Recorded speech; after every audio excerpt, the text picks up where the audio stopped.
Break के बाद आपका फिर से स्वागत है और सीधे रुक करेंगे यहाँ पर इस वक्त की बड़ी जानकारी का। एक अहम जानकारी अहमदाबाद ब्लास्ट केस से जुड़ी हुई।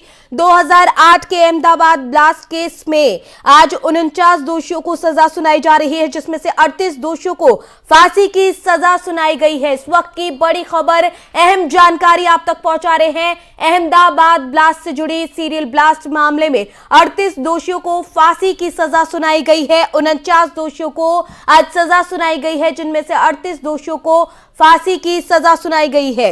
8 फरवरी को स्पेशल कोर्ट ने इन सभी को दोषी करार दिया था, जबकि 28 आरोपियों को बरी कर दिया गया था। इस मामले में स्पेशल कोर्ट ने 13 साल से सुनवाई चल रही थी और अब ये बड़ा फैसला, अहम फैसला कोर्ट की तरफ से लिया गया है, जब 38 दोषियों को फांसी की सजा सुनाई गई है। अहमदाबाद में हुए, जुलाई में हुए 2008 के सिलसिलेवार बम धमाकों को लेकर आपको बता दें कि 78 आरोपी थे इस मामले में। एक आरोपी बाद में सरकारी गवाह बन गया था, तो वहीं इस कारण से 77 आरोपी बनाए गए थे। मामले में 13 साल तक सुनवाई चली।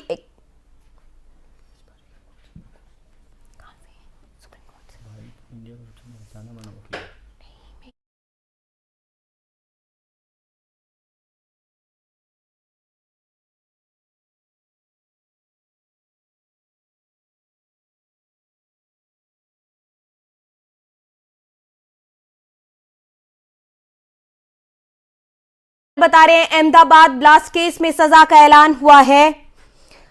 इसी बीच में वरिष्ठ अधिवक्ता पीएच पारिक हमारे साथ यहां पर जुड़ गए हैं। पारिक जी, बहुत स्वागत है आपका एफएम न्यूज पर। Thank you. तो ये कहा जा सकता है कि सब बहुत ही ऐतिहासिक फैसला कहा जा सकता है, क्योंकि 38 दोषियों को एक साथ फांसी की सजा सुनाई गई है। कैसे देखेंगे इस पूरे फैसले को?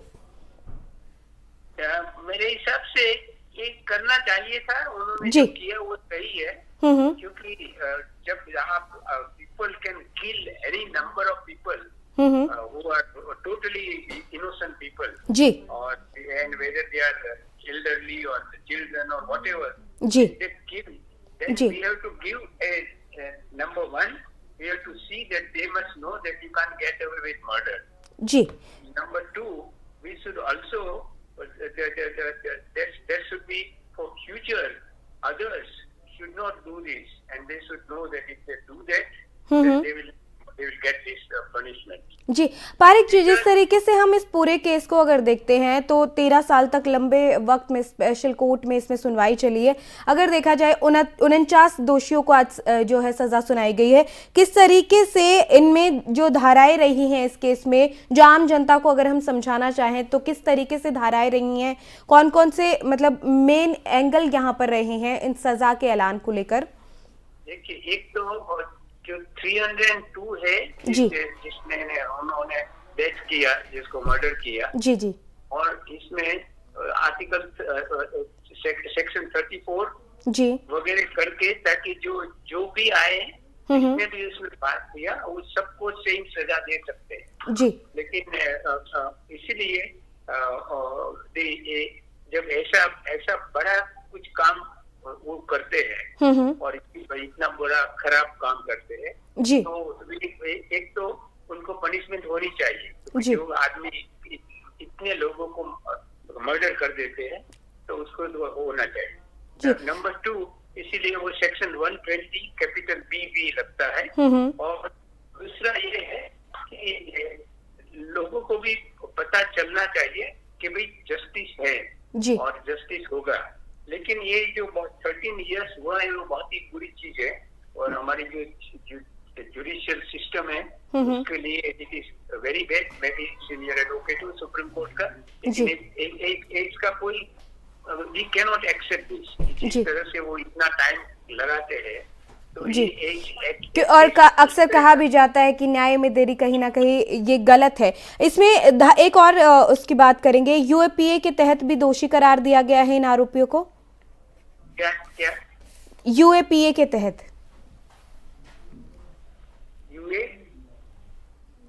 सॉरी मैं जी देखिए, जिस तरीके से मुझे जानकारी मिल पा रही है, जो मैं अभी तक समझ पाई हूँ, आईपीसी की धारा 302 लगाई गई है, साथ ही यूएपीए भी लगाया गया है, उसके तहत दोषी करार दिया गया है। नहीं, ठीक है, क्योंकि वो जब सब लोग करते हैं तो तो उसमें सबको टीवी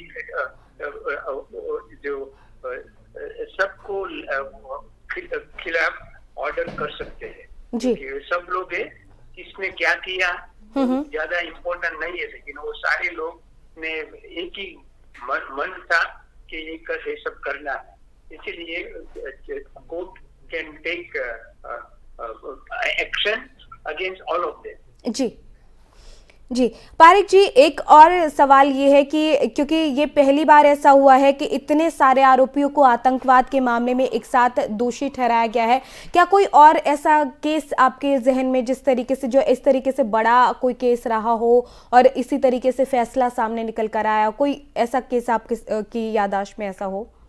मैं इमीडिएटली तो नहीं कह सकता हूँ, लेकिन ऐसे केसेस बने हैं, पहले भी बने हैं और सुप्रीम कोर्ट ने जजमेंट दिए हैं जी। लेकिन एग्जैक्टली मैं अभी आपको नहीं बता सकता हूँ जी। कौन सा केस और कब हुआ, लेकिन ऐसे केसेस हुए हैं। और जब लोग इस तरह से आतंकवाद करेंगे तो इसको मिलना ही चाहिए उनको, और ताकि दो चीजें, एक तो उनको पनिशमेंट मिलनी चाहिए जो डिजर्व, दूसरा है कि दूसरे लोगों को भी पता चले कि भाई ये नहीं चलेगा। लेकिन ये जो इतना जो लंबा टाइम लगा वो बहुत ही हमारे सबके लिए अच्छी चीज नहीं है कि जब ऐसे केस में भी हम इतने सालों चला दे तो वो बहुत ही बुरी चीज है हम सबको लिए।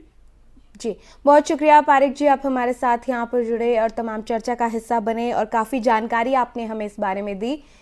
तो ये एक बड़ा फैसला कोर्ट की तरफ से लिया गया जहां 49 दोषियों को सजा सुनाई गई है, जिसमें से 38 को फांसी की सजा सुनाई गई है। आपको बता दें कि अहमदाबाद सीरियल ब्लास्ट में 78 आरोपी थे, एक आरोपी बाद में गवाह बन गया, 77 आरोपी बनाए गए, 13 साल तक इसमें सुनवाई चली है, 1163 गवाहों के बयान दर्ज किए गए। पुलिस और कानूनी एजेंसियों ने 6000 से ज्यादा सबूत पेश किए थे और आपको ये भी बता दें कि 6752 पन्नों के फैसले में इन 49 आरोपियों को दोषी ठहराया गया था 8 फरवरी को, और अब 28 को सबूतों के अभाव में बरी भी किया गया था। और ये पहली बार ऐसा है कि 49 दोषियों को जो है आरोपियों को आतंकवाद के आरोप में दोषी ठहराया गया। दोषियों को आईपीसी की धारा 302 यानी कि हत्या और यूएपीए के तहत दोषी करार दिया गया है। आपको ये भी बता दें कि आखिर पूरा मामला क्या रहा। 26 जुलाई 2008 को अहमदाबाद में शाम को 6:45 पर पहला धमाका हुआ था, सीरियल ब्लास्ट हुए थे ये, और इसमें ये धमाका मणिनगर में हुआ था। मणिनगर उस समय मुख्यमंत्री नरेंद्र मोदी का विधानसभा क्षेत्र था। इसके बाद 70 मिनट तक 20 धमाके हुए थे। इन धमाकों में 56 लोगों की मौत हुई थी, 200 से ज्यादा लोग घायल हो गए थे। ये बम धमाके इंडियन मुजाहिदीन ने 2002 में गोधरा कांड का बदला लेने के लिए किए थे।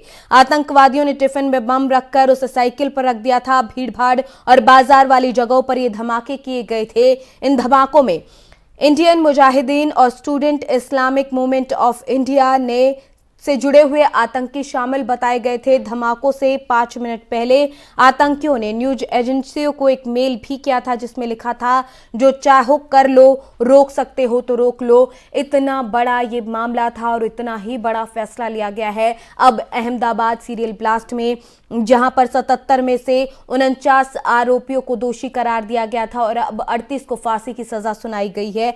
आपको ये भी बता दें कि कुल 78 आरोपी थे, जिनमें से एक जो है गवाह बन गया था, सरकारी गवाह, और इसके बाद 13 साल तक सुनवाई चलने के बाद अब 38 आरोपियों को फांसी की सजा सुनाई गई है, जो 38 दोषी हैं। तो वहीं 49 दोषियों को पूरी जो है सजा सुनाई गई है, बाकी को सबूतों के अभाव में बरी किया गया है 28 आरोपियों को। इस मामले में 13 साल स्पेशल कोर्ट में सुनवाई चली है और अब आखिरकार 38 दोषियों को फांसी की सजा सुनाई गई। और सबसे बड़ी बात यह है कि अपने आप में पहली बार ऐसा मामला है जब 49 आरोपियों को एक साथ आतंकवाद के आरोप में दोषी ठहराया गया है।